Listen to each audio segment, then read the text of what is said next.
faut pas le nier. On te donne les clés d'une maison, c'est pas rien. C'est quand même une responsabilité forte. Hein. On peut tout écrire, on peut tout est possible.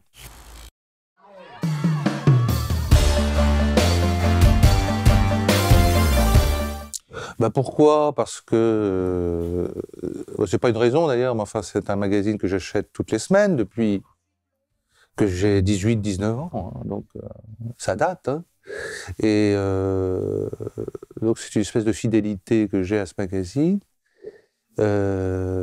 Et puis quand on m'a proposé, je n'ai pas du tout refusé, mais j'ai même accepté tout de suite parce que le journalisme est quelque chose qui m'a toujours tenté. J'ai été animateur dans une radio locale hein, en Vendée, donc je recevais les pontes du coin, le maire, tout ça. J'aimais beaucoup faire ça. Je devais pondre des papiers tous les matins pour l'actualité locale, sous le nom de Philippe Perrier. C'était mon nom de journaliste. Après, j'ai changé d'activité parce que le vent a tourné ailleurs. Enfin, dans une autre direction, et puis j'ai toujours une frustration quand même de ne pas écrire, de ne pas enquêter, parce que je suis à la base un enquêteur. Ben, c'est ce que je fais aussi dans les chansons. J'enquête, hein, c'est une sorte d'enquête. Et donc le fait d'enquêter, je trouve ça très stimulant. Le premier article, ben, c'est des choses qui ne sont pas faites, mais enfin, c'est vrai que j'avais envie de converser librement avec Brigitte Macron. Enfin, c'est peut-être le librement qui a fait obstacle, hein, peut-être. Après, Francky Zapata, lui qui n'a pas donné suite, etc. Et donc, on a commencé quand même sur des échecs cuisants. Ensuite, je me suis dit que j'en avais l'occasion parce que j'étais en tournage. Donc, le soir, j'étais dans ma chambre d'hôtel, donc je me suis mis à dessiner des gens que j'aime, hein, qui sont sur mon disque ou comme invités, ou alors des gens que je connais et que j'aime, tout simplement. J'ai dessiné. Ça a été au fond ma première action, me retourner vers le dessin, parce que c'est quelque chose que je pratique depuis que je suis enfant.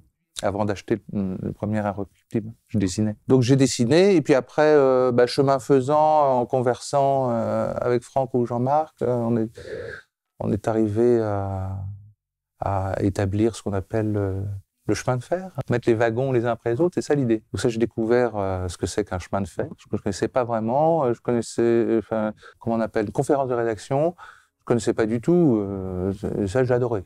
Pourtant, c'était il n'y a pas longtemps, hein. Mais je suis quand même déjà nostalgique. Parce que tout le monde est comme ça, on sent que ça chauffe, quoi, dans ces tempêtes sous un crâne. Hein.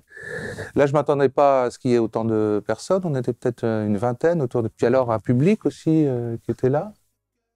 Qui étaient ces gens? Je ne sais pas. Ça chauffe, quoi. On sent que ce qu'on appelle du brainstorming.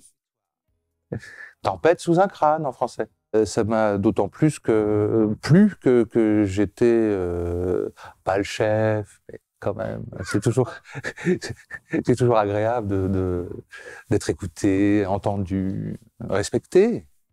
Et évidemment, pour moi, ça a été une expérience très gratifiante. Donc avoir le pouvoir, oui, c'est pas quelque chose que je recherche habituellement, en tout cas dans la vie, mais en l'occurrence, j'ai quand même vachement apprécié.